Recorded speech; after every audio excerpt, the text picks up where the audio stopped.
Muito bem, obrigada então ao sociólogo e professor do IBMEC de Belo Horizonte, Lucas Azambuja, pela sua participação aqui nesta tarde. Uma boa tarde e sempre muito bem-vindo, professor.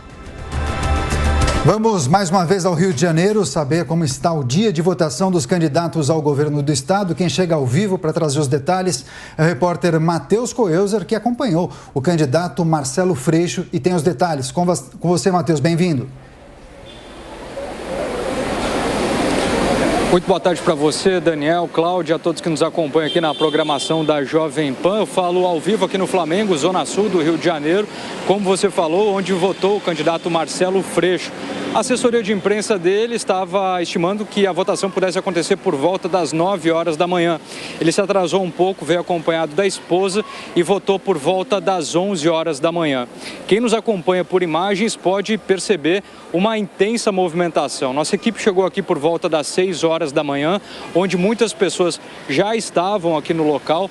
Nas primeiras horas da manhã a gente percebeu uma maior agilidade na votação e agora, nesse momento, a gente percebe já uma fila bem extensa aqui no Flamengo, Zona Sul do Rio de Janeiro, que está dando a volta no quarteirão. Nós conversamos com algumas pessoas e elas têm reclamado dessa dificuldade, dessa demora. Muitas pessoas idosas também estão tendo dificuldades para conseguir fazer a votação, principalmente nessa zona eleitoral aqui no Flamengo, uma das principais no FEComércio. A gente conversou hoje pela manhã com o candidato Marcelo Freixo, que falou sobre a expectativa dessa eleição e acredita na possibilidade que pode reverter com a chegada do segundo turno. A gente confere o depoimento dele agora.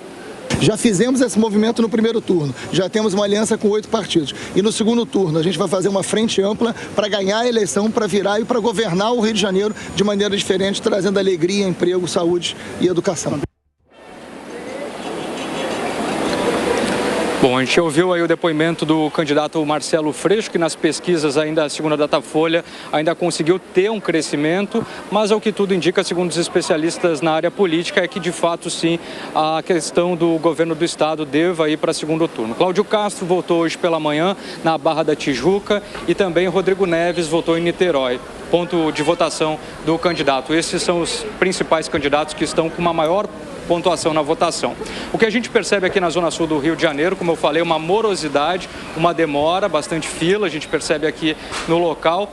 E também outra questão importante é que o prefeito aqui do Rio de Janeiro disponibilizou o BRT e o ônibus circular para que as pessoas possam fazer a votação, né, ir aos locais, às zonas eleitorais, das 6 até as 5 horas da tarde. Segundo as informações da Sete Rio, isso de fato está funcionando de forma bem tranquila. Agora, o que a gente percebe aqui é uma dificuldade em relação aos motoristas que param em locais irregulares e a guarda presente está aqui. A gente já percebeu também muitas pessoas sendo autuadas em relação a essa questão.